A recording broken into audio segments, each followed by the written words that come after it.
আমরা লক্ষ্য রাখছি ভারতবর্ষের ইতিহাসকে গুলিয়ে দেওয়ার চেষ্টা হচ্ছে, ভারতবর্ষের মনীষীদের অসম্মান করা হচ্ছে। সে মহাত্মা গান্ধীজি হোক, বিশ্বকবি রবীন্দ্রনাথ ঠাকুরই হোক, নেতাজি সুভাষচন্দ্র বোসই হোক, বাবা সাহেব আম্বেদকরই হোক, বল্লভভাই প্যাটেলই হোক,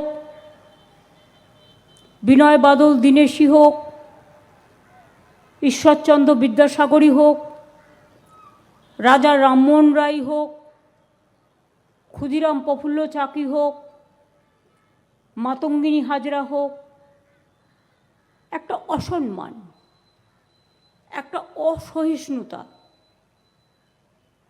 একটা অরুচিকর কথাবার্তা, একটা অকৃতজ্ঞতা সুলভ আচরণ, তাদের প্রতি অসম্মান, ভাষার প্রতি অসম্মান আমাদের অস্মিতাকে আজকে আমাদের সকলের সামনে এনে দাঁড় করিয়েছে। আজকে কি সুভাষচন্দ্র বসু বেঁচে থাকলেও তার নামটাও তাকে হিয়ারিংয়ে ডাকা হতো না? লজিস্টিক্যাল ডিসক্রিপেন্সি বলে তাকেও ডাকা হতো, কৈফিয়ত চাওয়া হতো আপনি ভারতীয় কিনা। মানবিকতা বনাম দানবিকতার লড়াই হয়ে গেছে। কিসের জন্য মিসম্যাচ আর মিসম্যাপ? তুমি বাংলা জানো না, বড়াই করছো, বাংলা ভাষাকে অসম্মান করে মিসম্যাচ আর মিসম্যাপ করে মানুষকে যন্ত্রণায় ফেলছো।